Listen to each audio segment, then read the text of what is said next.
আসসালামু আলাইকুম। আপনারা দেখছেন টেক বাংলা টিপস। ফ্রেন্ডস, আজকে খুবই গুরুত্বপূর্ণ একটি টিউটোরিয়াল নিয়ে এলাম। আশা করি ভিডিওটি ভালো লাগবে। আজকে দেখাবো ইমোর গুরুত্বপূর্ণ 5টি সেটিংস, যে সেটিংসগুলো জানলে আপনি অবশ্যই নিজেকে হ্যাকিং থেকে বাঁচাতে পারবেন। আপনার সিকিউরিটি বজায় থাকবে। তো ফ্রেন্ডস, চলুন মূল ভিডিওতে চলে যাই।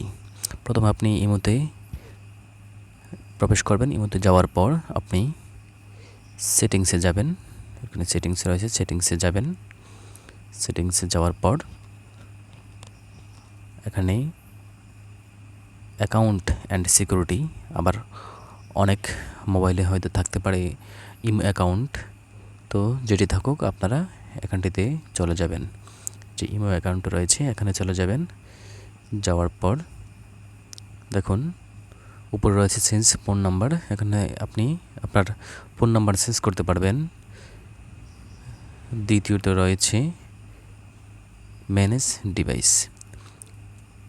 তো মূলত এই ম্যানেজ ডিভাইসে কাজটি আপনাদেরকে দেখাবো।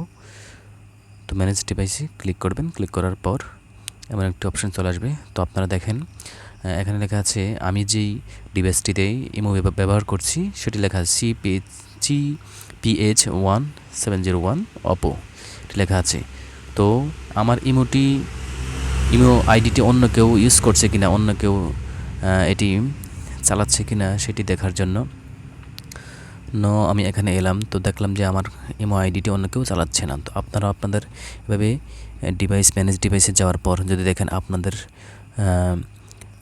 আইডির নিচে আরেকটি আইডি রয়েছে, তাহলে বুঝবেন যে আপনার আইডি অন্য কেউ চালাচ্ছে, ইমোটি অন্য কেউ চালাচ্ছে। তো অবশ্যই আপনি সেটি ডিলিট করে দিবেন।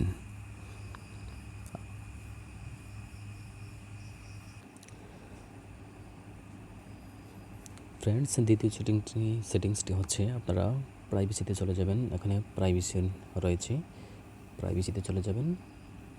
যাওয়ার পর এখানে দেখুন রয়েছে 3 নাম্বার রয়েছে যে রিড রিসিপ্টস। অনেক মোবাইলে থাকতে পারে রিয়েল টাইম চ্যাট থাকতে পারে। তো সেটি যদি অন থাকে সেটি আপনারা অফ করে দিবেন।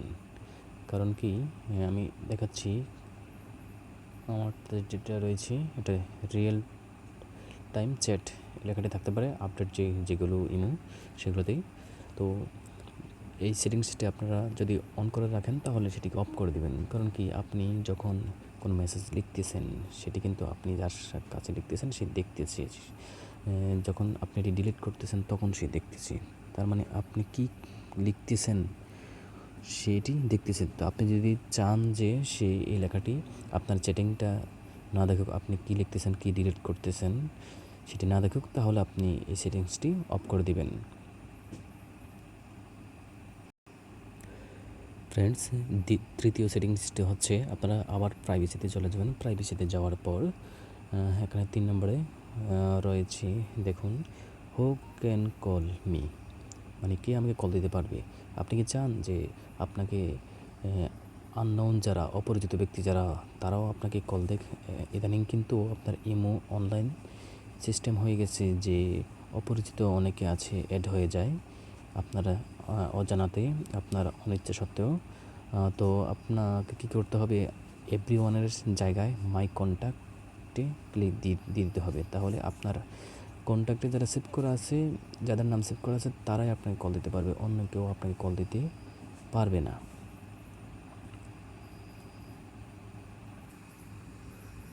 তো ফ্রেন্ডস, আপনি যদি চান যে আপনাকে আপনার পরিচিত লোক ব্যতীত অন্য কেউ যেন আপনাকে কল না দেয়, তাহলে অবশ্যই আপনি এভরিওয়ান দেবেন না, আপনি মাই কন্ট্যাক্ট এই সেটিংসটিতে দিয়ে রাখবেন।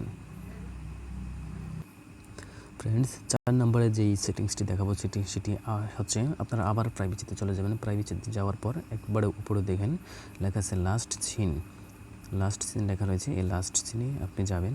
যাওয়ার পর এখানে আমি বলে রাখি যে লাস্ট সিন হচ্ছে যে অনেক সময় আপনার প্রিয়জন, আপনার কাছের জন অনেক সময় আপনাকে মেসেজ দেয় কখন, যখন আপনি বিজি থাকেন, কারোর সাথে কথা বলতেছেন এমন সময়। তখন আপনি যদি অ্যান্সার না দেন তখন হয়তো রাগ করে সে।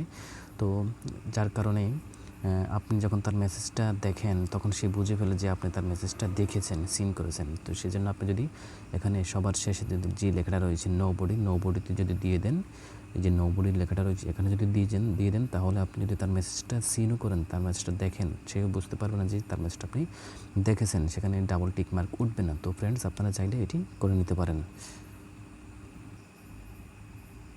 ফ্রেন্ডস, পঞ্চম যে সেটিংসটি দেখাবো আপনাদেরকে সেটি হচ্ছে আপনারা আবার প্রাইভেসিতে চলে যাবেন। প্রাইভেসিতে যাওয়ার পর ব্লক লিস্ট, এখানে আপনি চাইলে অনেককে ব্লক করতে পারবেন। তো ব্লক করার পরে যদি আপনি তাদেরকে ব্লক লিস্ট থেকে আবার আনব্লক করতে চান তাহলে এই যে ব্লক লিস্ট এখান থেকে আপনি তাদেরকে আনব্লক করতে পারবেন।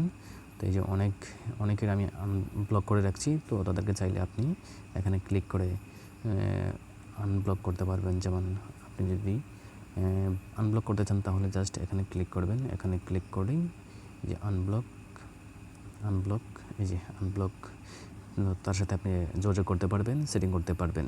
তো ফ্রেন্ডস, আশা করি ভিডিওটি ভালো লেগেছে। ভিডিওটি ভালো লাগলে আর যদি মনে হয় যে একটু উপকার হয়েছে তাহলে অবশ্যই লাইক কমেন্ট করবেন, আর চ্যানেলটিতে নতুন এসে থাকলে সাবস্ক্রাইব করে নেবেন। ধন্যবাদ।